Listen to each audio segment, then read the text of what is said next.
Hello and welcome to a short video on what dairy farmers need to know about their enrollment options in 2018 in the Dairy Margin Protection Program. I'm Chris Galen with the National Milk Producers Federation, joined by my colleague, Dr. Peter Vitaliano, and we're going to spend just a few minutes here going over what farmers need to know about the decisions they can make this spring in the Margin Protection Program. The most important thing right now is a matter of timing. Farmers have until June 1st to enroll in or change their coverage in the Margin Protection Program. And even if you already signed up last fall for coverage in calendar year 2018, the USDA, based on the changes that Congress made in the MPP a few months ago, the USDA is requiring farmers to re-sign up. So the point here is that even if you're totally fine with the coverage you may already have with MPP, you still have to go down to your county FSA office and re-enroll. But the more important thing we want to talk about here in this video is why farmers, particularly those who may only be at the $100 catastrophic level, why they may want to take a much closer look at the enrollment options they have, including paying for additional supplemental coverage under the MPP. Peter, can you briefly talk about why farmers, particularly those who have been disappointed in the Margin Protection Program the last few years, why they may want to give the program another look? Those coverage decisions, the new decisions, can be retroactive to January 1st.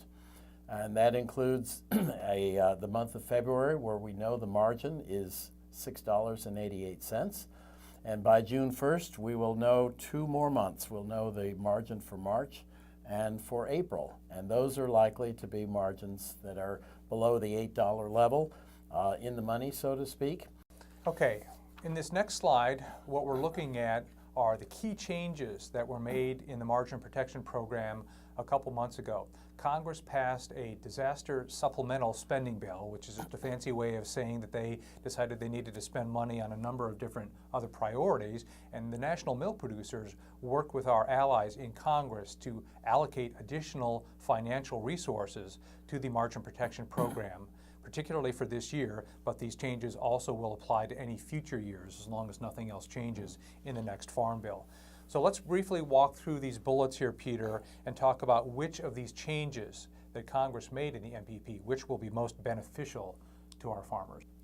The so-called first tier of coverage is basically at a lower, has always been at a lower premium rate. That used to be 4 million pounds of your production history. That was increased earlier this year to 5 million pounds, a 25% increase. The cost of buying up coverage above the basic level has been reduced to $0 for the $5 coverage level. It used to be free only at $4 margin. That was increased to $5. And probably the most significant change of all is the premium rates, again, for that first tier of coverage, which now can go up to 5 million pounds of your production history. Those were lowered across the board, and in many cases very significantly. The higher tier, the tier 2 premium levels and the catastrophic level were not changed, unfortunately, other than the tier 2 premiums now kick in at 5 million pounds of your production history over that amount. They used to kick in over 4 million pounds. Yeah, we should say then also that the $100 administrative fee for underserved farmers, which is a term defined by the USDA, has been waived, and so you have to contact your local office to determine if you are able to fit into the underserved farmer category. And the last important change is that the margins are now calculated and paid out when appropriate on a monthly basis instead of every 2 months. And so that's important because it means that when you average 2 months together, sometimes that would wash out any potential benefit from the program, but now the margins are being calculated and paid out monthly, which will be particularly beneficial here in the spring of 2018. So that it means you'll get a monthly check if there is, if you basically, your coverage level entitles you to a payment rather than having to wait 2 months. What we're going to show you now are some examples of the USDA's decision tool, which allows a farm to enter its production history And then the only other thing you really need to choose is the percentage of your milk production history that you wish to insure, anywhere from 25% up to 90%. Now, as we're recording this in late April, we're basing these next few charts on the decision tool from the date of April 20th. This is all derived from data, milk prices, corn, soybean meal, and hay prices that are changing every day here in the commodity markets. So if you were to go to check this out on your own computer, the numbers are going to be different just because the prices for all these commodities change on a daily basis. So the point here is simply to illustrate how the interplay of your production history and the amount of that you want to insure will affect your net payout. So the first thing we're going to look at, Peter, is a chart for a farm that has a production history of 4.5 million pounds, and that's pretty much the typical size dairy here in this country. You're going to be right around 200 head of milk cows. And as we look at this chart, you can see that only at the $7.50 and $8 coverage levels is there a net return. That's in the right-hand column there, where you have paid your premiums on the left. You can see in the middle column the expected payout as of April 20th, and then the expected net return is right around $13,000. When you go on the website, the main thing to do is to basically enter your production history, and that's your original production history when you first signed up for the program. And it will prompt, and then you click select coverage, and that will prompt you to basically tell them that you participated in 2017. It will give you the cumulative updated amounts. So if you entered 4.5 million pounds, your actual current production history for 2018 participation will be somewhat higher than that. And then, but that'll all be automatically calculated. You'll go to that box that says coverage percentage, which is the main thing you need to look at. And for a farm with production history of 4.5 million pounds, you're going to be below that 5 million pound threshold, even with your updated production history. And so you might want to look at the 90% coverage level, and that will give you the numbers that you're seeing here. The next slide here looks at a farm that has 10 million pounds of milk production history. And the point here is that the first 5 million pounds of that is going to be at the far more favorable premium rates, but then the additional roughly 5 million pounds of that farm's production history will be at the much higher Tier 2 premiums. So the example we're showing you here, in this case, even though the farm has 10 million pounds of production history, it's not going to want to really cover more than about 5 million pounds because you would end up losing more money through the higher premiums than you would gain in your expected net returns. And so that's why the covered production percentage we're selecting here is 45%. Yes, Chris, if your production history is significantly above 5 million pounds, you have to participate at the same coverage level in terms of the premium for all your production.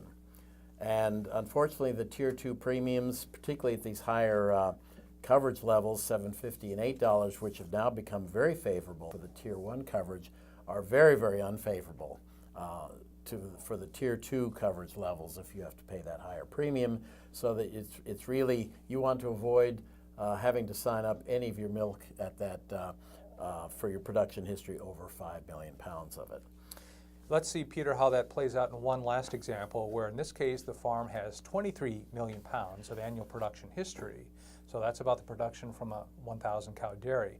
However, you can insure the minimum at 25%, and at this point, at least, as of April 20th, the market is showing that you would have expected net returns of about $4,500. Unfortunately, the way the program is currently structured is that 25% of your production history is the smallest amount that you can cover.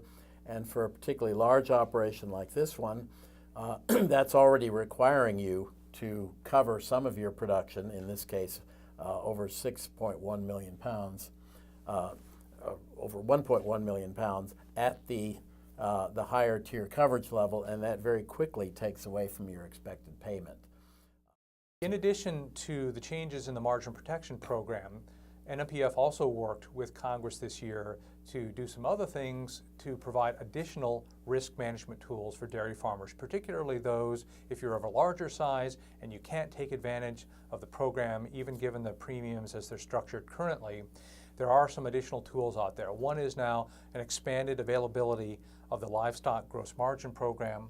The same legislation that gave additional resources to the MPP also lifted the $20 million annual cap on policies that can be written by the Risk Management Agency at USDA for LGM.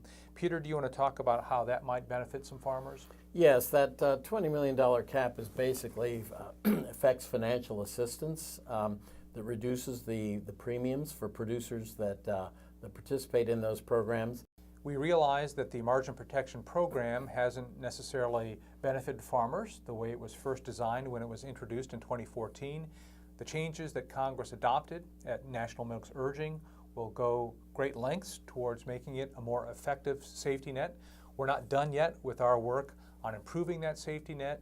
We are working with Congress right now as it writes the 2018 Farm Bill to make the program even more valuable to farmers, and also looking at other things that can be done so that it is fair to producers of all sizes. That remains a work in progress here as Congress grapples with the next Farm Bill. What we want to do mainly is just focus on what farmers have in front of them here for 2018.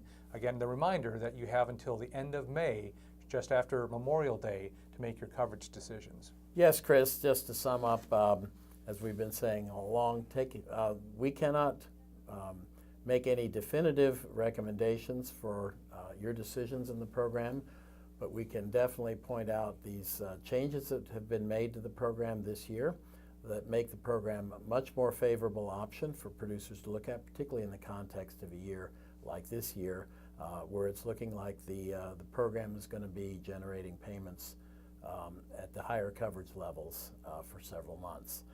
Thank you all for watching. If you need additional information, National Milk does have a website called futurefordairy.com that has more detailed information and a slightly different variation on the calculator where you can enter in your own forecasts for milk prices as well as feed costs to calculate expected margins. Thanks very much for watching.